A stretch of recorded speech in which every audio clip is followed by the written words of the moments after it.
Hello everybody, my name is Eric D. Johnson, also known as BrightShine. I live here in Memphis, Tennessee, Shelby County. Today is early Monday morning of February 10th of 2014. The time is 1:40 a.m. Now I'm going to Sunday's date on here for this reason. Most of the time, before I do my videos, like I always tell you, I have things to do around, at home and things of this nature. So, like on Sunday, I try to do my homework and things of this nature, and still have to do other things around the home. And that would cause me to be at a delay tonight. And then I had to go back. I saw some things that I want to mention on this video that I felt were very significant. Excuse me. Like first, I want to say thank you to all those that support and encourage me, and really appreciate it. And like I said, I'm not gonna be long on this video for the very reason I didn't intend to be long. I didn't intend to be up this time of the night. But be that it may, be that it is, it is 1:42 a.m. in the morning.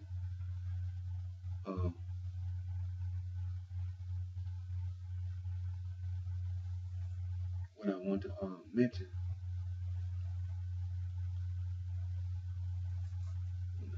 matter of fact, on Sunday, did attend church service, and she went to Midtown Church of Christ out there on Union, and which I used to attend there with her, but I changed, started back going to a church that I grew up in, and the family, mom, dad, excuse me, and a lot of the family started. We attended Klondike Church of Christ out there on Valentine Avenue. That was pretty much during my whole childhood. So I went back to that, started back going to that church, Klondike Church of Christ on Valentine Avenue. So I went there this morning, and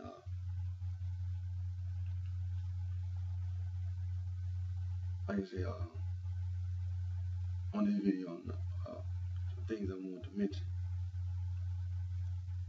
and what I wanted to mention, I saw it on my Tumblr page in Al Jazeera America about DNA, and about how persons get accused of committing a crime, and the proof that you need to exonerate themselves is DNA. And so, like I said, I was on my Tumblr page, and I saw it on Al Jazeera America, and I took some notes. So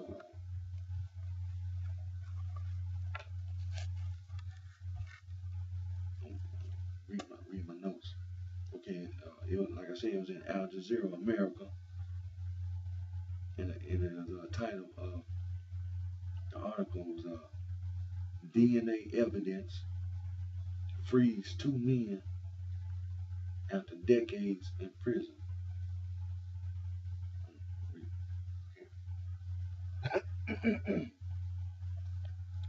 Excuse me.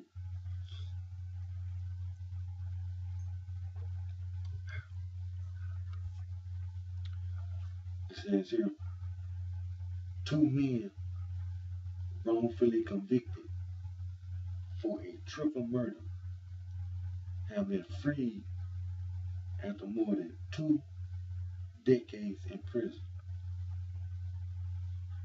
This is very important. Listen to this. A judge overturned their convictions based on new DNA evidence. Anthony Yarbrough and Sharif Wilson were released earlier this week. Listen to this. And prosecutors said it would be unjust to try them again. Don't read that part. You don't read that again. It says here, a judge overturned their convictions based on new DNA evidence.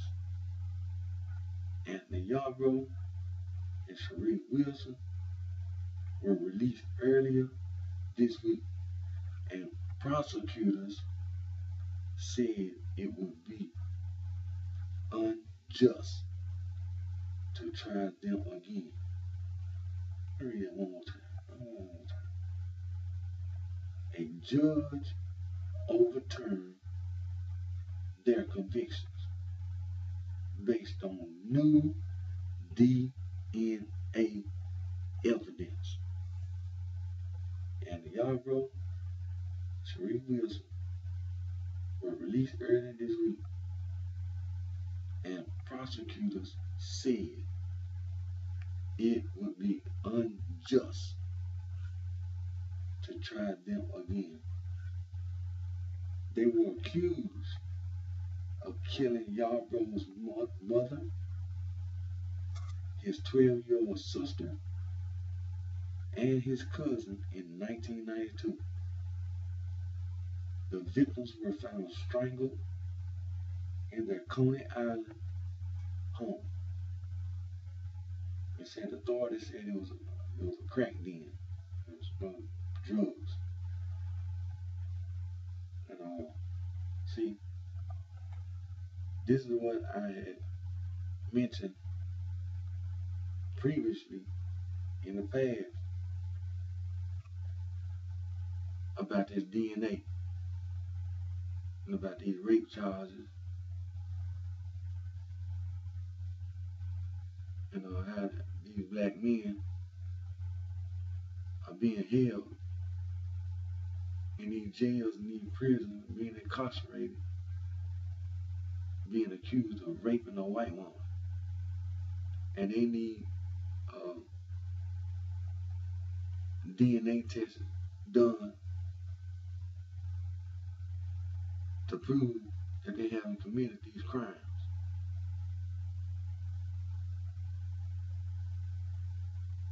And see, this is what I've been saying. Here it is, two men. They're not accused of no sex charge, no sexual assault, anything, but DNA. This was a murder charge. These were murder charges. But the DNA on a murder charge exonerated these two men. Now, we want to look at a comparison on the cost to the taxpayers. We want to look at the cost of DNA, and we're going to look at the cost of incarceration. We're going to compare. So we're going to look at from the time a defendant, the first day you get there to the jail, that costs the taxpayer money. No room and board and all that. Housing, inmate. You got the fees, you got gotta treat you humanely, so they gotta, not just feed you, we gotta provide your place of sleep. You can't put you outdoors. So they gotta put a roof over your head. And they gotta put clothes on. They gotta do this all day, every day. And it costs the taxpayer money all day, every day. And then you gotta think about the court costs. The court costs. All the court costs that it's costing the taxpayers. All day, every day, the defendant is still incarcerated in jail. And then you look at just the DNA test, how much that costs. So you compare, you make the comparison, and what politician gonna say that the reason why they can't get these DNA tests done because of the cost. You don't have an argument there. That's not a good excuse.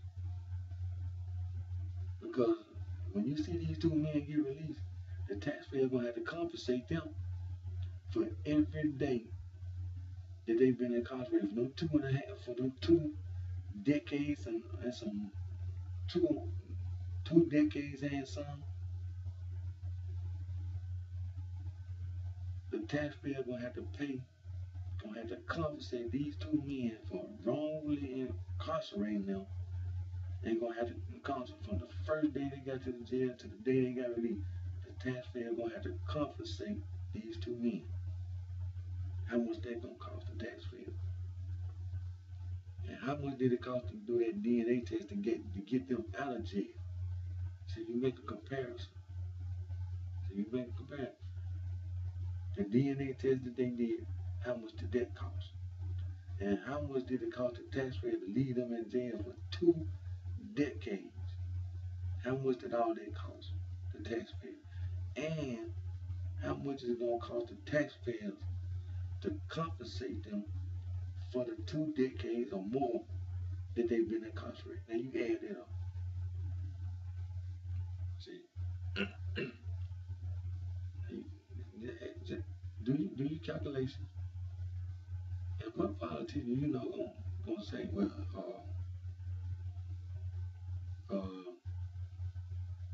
the reason why is that we can't get the DNA because the cost. The cost.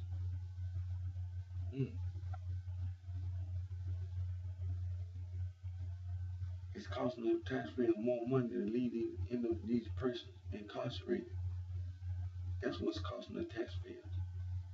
These wrongful convictions. That's what's costing the taxpayers. The wrongful convictions. Just like on these cases, the DNA got these two men out. The same thing needs to be done on these rape charges. Talking about a white woman accusing a black man about rape, and you need a DNA test for them to get out of jail.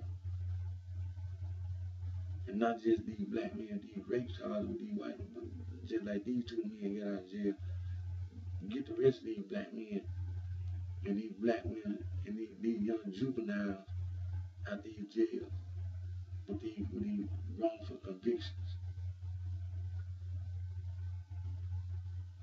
Because it's a known fact that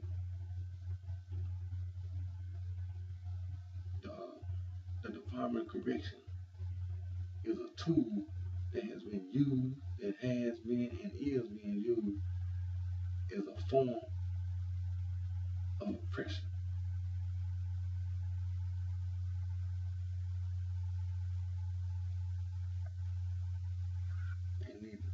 And there needs to be a continued struggle against the oppression of black African Americans and people of color.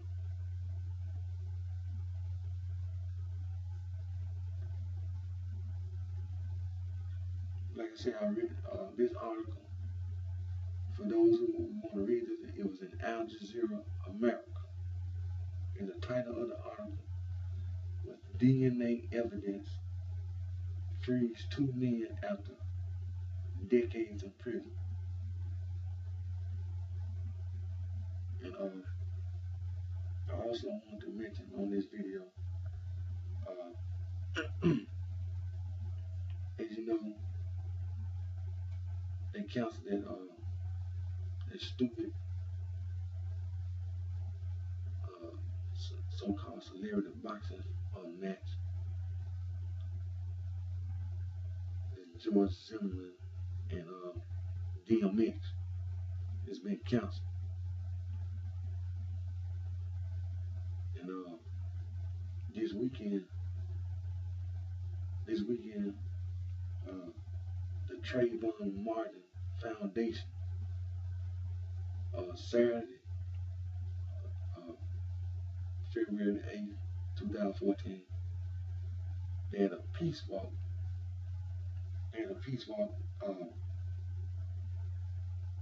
It was in the state of Florida, down in the city of Miami, Florida. It was a 1.1 mile walk for peace. And there are many celebrities and renowned persons, noteworthy individuals who came out to show their support for Trayvon Martin's father, and his mother and his father, and the other family members. Uh, he was murdered 2 years ago by George Zimmerman. And George Zimmerman was acquitted of the murder, claiming it was self-defense.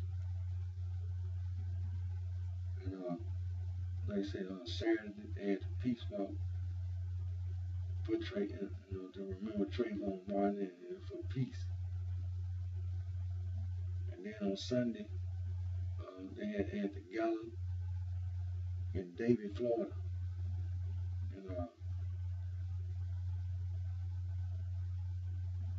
And you know that this past Wednesday, on the 5th, it would have been Trayvon Martin's 19th birthday. And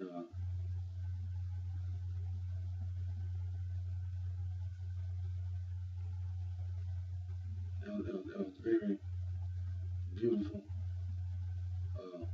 gestures and a very beautiful thing to do this weekend.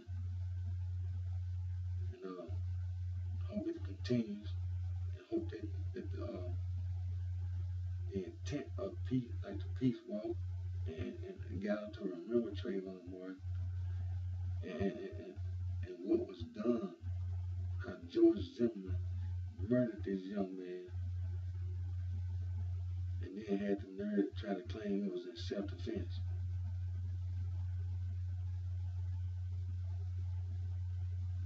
And the thing is that George Zimmerman said even before he murdered Trayvon Martin, it was on tape. You understand? And then after the murder, how the police, street gang members on the police department down there in that part of Florida was doing everything they can to help George Zimmerman.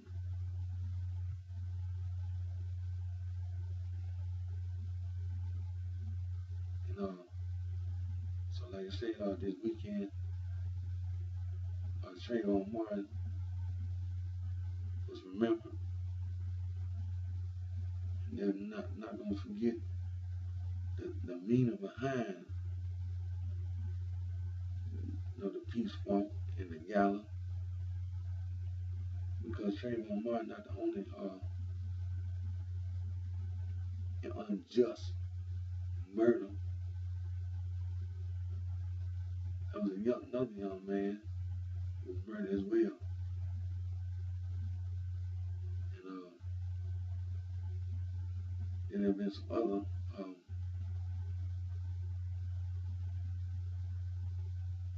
killings that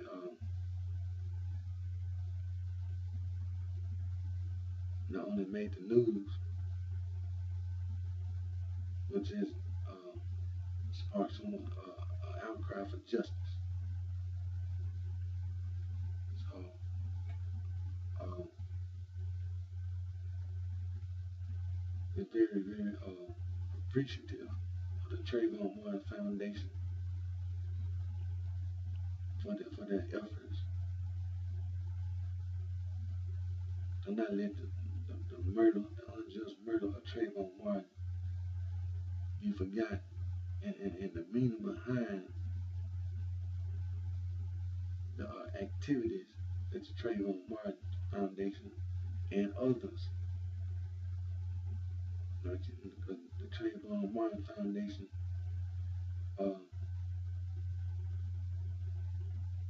possibly could not be the only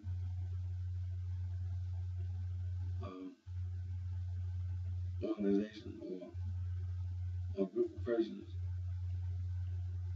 expressing their support for Trayvon Martin and for his parents and for his siblings and for all his other family members.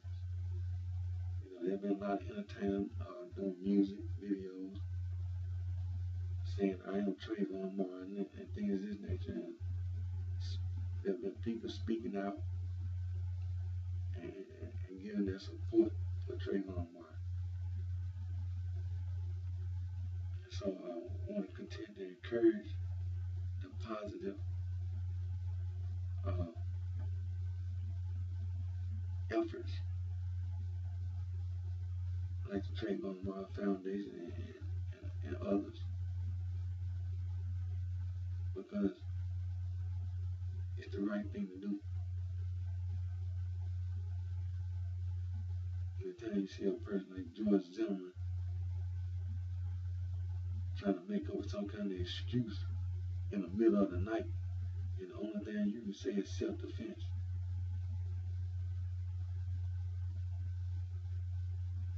trying to get away, trying to murder this young man, and you didn't get away with it.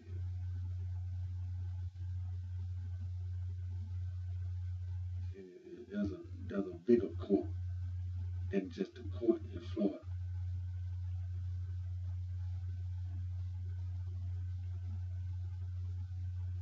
And like I say, that's very positive, and we really appreciate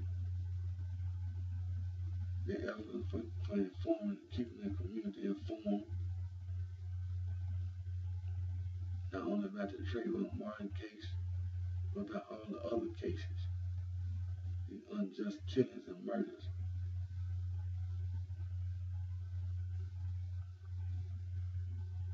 And like I say, I'm not gonna be long. But I wanted to make sure that I had the opportunity, while I had the opportunity to mention these two stories on this video, and go ahead and end because it's getting late. But like I say, I want to thank all those for your encouragement, for your support. And again, my name is Eric D. Johnson, also known as BrightShine. I live in Memphis, Tennessee, Shelby County. And like I said, now I got the background check straightened out, the drug, the drug test and the background check straightened out. Because I've been hired, I was working in America. I'm still working in America. I was working there through a temporary service. called Swift Staffing out there on Curry Parkway. But now I've been hired permanent. You know, they had to do a background check, they had to do a drug test and all this for me to be hired permanent. So I got that straightened out. So there's no need for nobody. There's no reason for anyone to think they're gonna have something to say about my felony convictions behind my back. You can go ahead and talk about 2002 all you want, but I know what's gonna come behind it, cause there ain't nothing else for you to talk about. So I know what's gonna come behind it. You go right ahead and be my guest. I'm not trying to stop nobody from doing anything, because I know for sure. You can keep talking about 2002. I know what's gonna come behind it. I know, without no doubt. I know what's gonna happen. And like I said, I don't want anybody to have any doubt. 2014, BrightShine will be releasing music. So I don't want nobody to think I'm just sitting there. I gotta keep some income in my pocket. And that's mainly what I'm doing. Keeping some income in my pocket. And have no doubt, because before the end of 2014,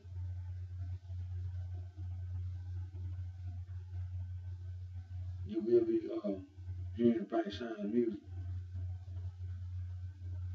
Like I said, I want to thank all those for your encouragement and your support. And also don't forget, like I said, I be going to school and everything. I was going to school. I started in 2013 at the Bright. Well, I ain't started at the Bright. I went to Remedy College here, school right here, Remedy College. And after I finished with Remedy College, I did 10 months of medical billing and coding at Remedy College, right here at the campus here, out there on Non-Con Boulevard. And after I did that Remedy College, I still wanted to further my education. So I was able to get myself enrolled at the Bright University online. I was going to take this business administration and sales and marketing, specializing in sales and marketing. And for doing, getting a bachelor's degree, which is a good thing. When you're out here working though, every day, you have to take some things into consideration. So that's what I had to do. Then I had no associate degree in business. So I transferred from DeVry University. And I did a little research and I found this school that I found that fit my needs in the state of New York, in the city of New York, Monroe College. And I was able to find that I can earn my associate degree in business administration and I can concentrate on marketing. So I enrolled out. So now I'm going to school at Monroe College online, which I'm glad I'm doing.